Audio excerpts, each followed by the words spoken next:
Lors du rassemblement annuel de 2018 à Paris, un attentat terroriste a été déjoué.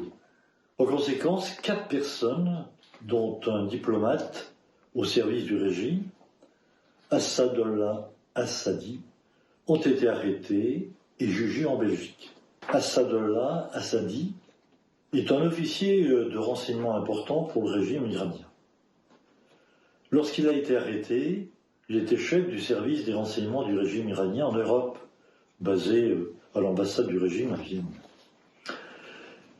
Il avait apporté la bombe d'Iran, l'avait remise à 2 de ses agents et avait donné des instructions sur la manière de l'utiliser. L'enquête judiciaire en Belgique a conclu qu'Assadi était en mission du ministère du Renseignement et de la Sécurité. Le ministère des Affaires étrangères a assuré la logistique de l'opération. Avant d'être transféré à l'ambassade iranienne à Vienne, il était en poste en Irak et très probablement impliqué dans des attentats contre l'OMPI et les soldats américains.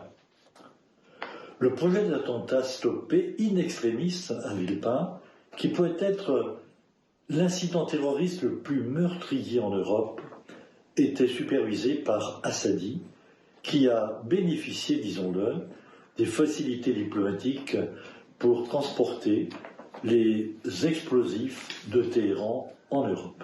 Après le traité conclu de transfèrement des prisonniers entre la Belgique et le régime iranien, Téhéran considérerait alors cela comme un nouveau feu vert pour se lancer dans de nouveaux complots et crimes terroristes à travers le monde entier.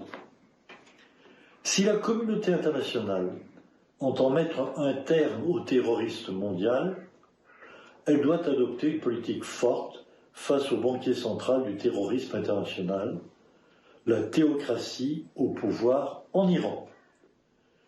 Alors, mesdames et messieurs, Madame la Présidente, tous mes vœux à l'opposition iranienne. Je vous remercie.